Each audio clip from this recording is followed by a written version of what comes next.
So, andito naman tayo.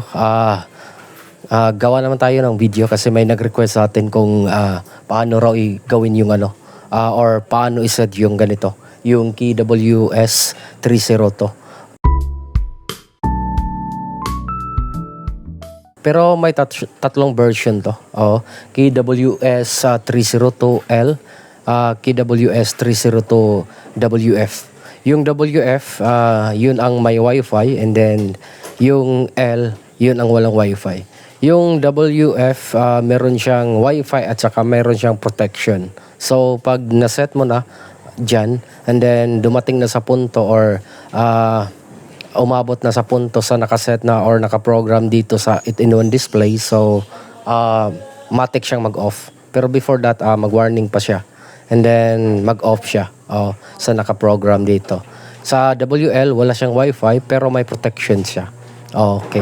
Pero sa atin dito, yung nandito sa atin, kasi overkill na pag pa ako ng Wi-Fi, maglagay pa ako ng protection kasi may mga protection naman ng mga devices dyan like voltage, yung timer delay. So, hindi na ako bumili dun. At saka medyo mahal din yun. Ito nasa 750. Yung L ata nasa 8 mahigit or ganun, 9. And then yung may Wi-Fi, yung WF, nasa 1,000 ata, mahigit. So, ito na lang binili ko. So, yun mga lods, mas maganda rin to compared sa yung luma. Ito yung luma natin. 6-in-1 display yung luma. And then, mas komplikado to mga lods kasi yung wirings dito, maglagay ka pa sa tunnel, yung sa city. City sensor niya. Ilagay mo pa dyan. So, medyo mahirap din to. Minsan nga iba nalilito dito. Kasi tatlo pang wire yung ilalagay mo. Unlike dito, so in mo na lang yung neutral at saka live. Tapos out din yung neutral at saka live. So, hindi ka mahihirapan. Tapos yun na. Yun na yung out mo. Yun ang mas madali dito sa bago. At saka it-in-one display pa. May nadagdag siyang temperature at saka dito time. Time at saka temperature nawala dun sa luma. Yun nasa 250 to 350 or 400 ata. Parang ganun ang price range niya. So ito nasa 750 pataas. So samahan niyo ako paano i-test yung ganito na mga version or ganito na mga type na mga timer or display. So, madali lang to mga lods, paano i-set. So, ganito lang yan mga lods. So, may dito sa gilid, may nakalagay dyan M plus, and then dito minus at saka screen. Pag pindutin mo yung screen, matik siyang mamamatay. And then, pindutin mo ulit, mabubuhay yung display. So, ganyan lang. So, dito, pag i-set mo to, dito lang sa M or menu. Long press, 5 seconds ata. Yun. Hanggang isa na lang yung display. So, first display is high, and then, and then second display is low. So, subukan natin Yun. So, pag iset mo yan, dito lang, plus at saka minus. Gusto mong iset sa 40 para yung voltahe mo matik nang mag-cut off pag lumag pa sa 40. So, set mo yun sa 40. And then, next press is sa low. Okay? So, kung gusto mong ang low is 200, add ka lang. So, low natin is 200. Pag mag 200, magbi-blink yan. Sign or warning. So, pag bumaba pa sa 200, matik siyang mag-off. And then next is ampere. So, since wala akong nakaset dito, so set natin. Lagyan natin ng ampere. Sabihin na lang natin medyo matagal dito. Sabihin na lang natin 5 ampere. Okay, 5 ampere para makita natin. Hindi naman to mag-shut off kasi wala tong protection. So, 5 ampere ilagay natin dyan. Yun, kahit yan lang. And then, yung ampere, wala namang low yan. So, 5 ampere. So, time, di na lang natin lagyan ng time. Timer to kung kailan mag-shut off. Okay? So, balik tayo. long press. Kasi matik siyang balik sa menu. So, time, wag na lang.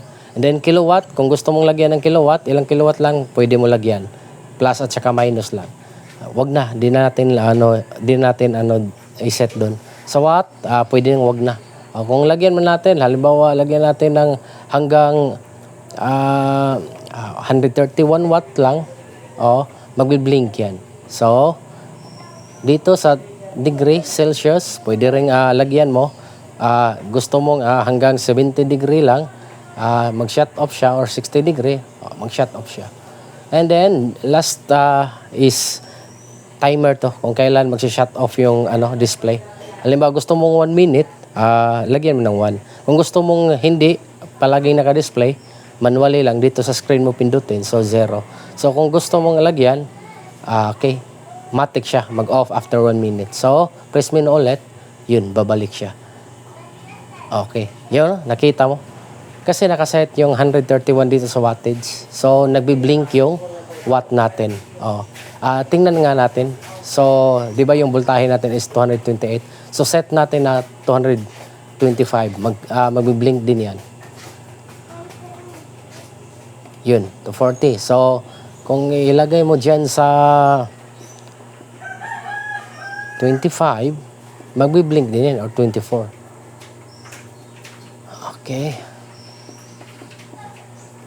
Kaya yun 131 lang yung wattage. Kaya nagbi-blink siya. Kasi lumagpas na sa 131. So yung voltage din nagbi-blink kasi lumagpas na siya sa 125. Yun ang dito, kagandahan dito kasi may warning. Kung meron pa siguro tong like KWS 302L na nagsa-shut off na to. So since wala tong protection, hindi siya magsa-shut off. Magbi-blink lang siya. Pinakita na lang natin yung ano yung resulta sa settings natin. Yun lang mga lods. So, try natin i-set yung voltahe to 140 na lang. Para malaman natin. Yun.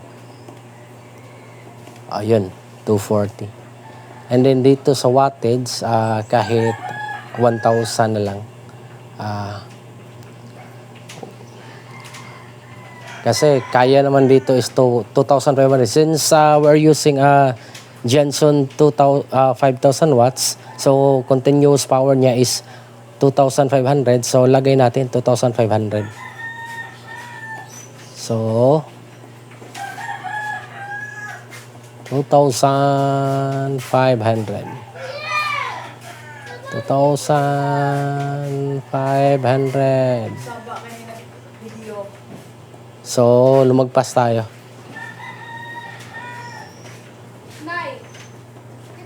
2,500 para pagdating na 2,500, matik siyang mag-shut off kung ang gamit mo is KSW 302L and WF. So, yun. Mino, balik tayo sa mino. So, wala nang dyan. Wala nang magbi-blink kasi mababa pa. Nasa mababa pa yung yung nakaset dito. Yung gamit natin. Mataas pa yung nakaset, pero yung gamit natin is mababa pa. So, walang magbi-blink dyan. So, yun lang mga lods kung paano i-set to. Sana may natutunan kayo kahit konti.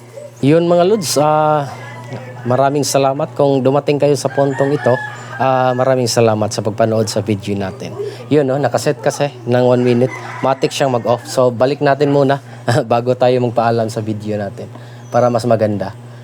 Mas gusto ko tong palaging naka-on. Mas maganda tingnan. Dito sa huling banda, yan So, 0 natin yan as hindi na mag-shut off yung display. Yun yun mga lods, manghingi sana ako ng like at saka subscribe para malaking tulong na rin yan sa channel natin, and then may pagpatuloy natin yung mga tutorial natin. At sana naman mga lods, kung may request kayo, baka kayanin ko na magawa ng video, pwede lang paki-comment na lang kung anong yung gagawin natin mga lods, lalo na dito sa Jenson 5,000 watts at saka sa Zamdon na mga setup. Okay, maraming salamat Lods.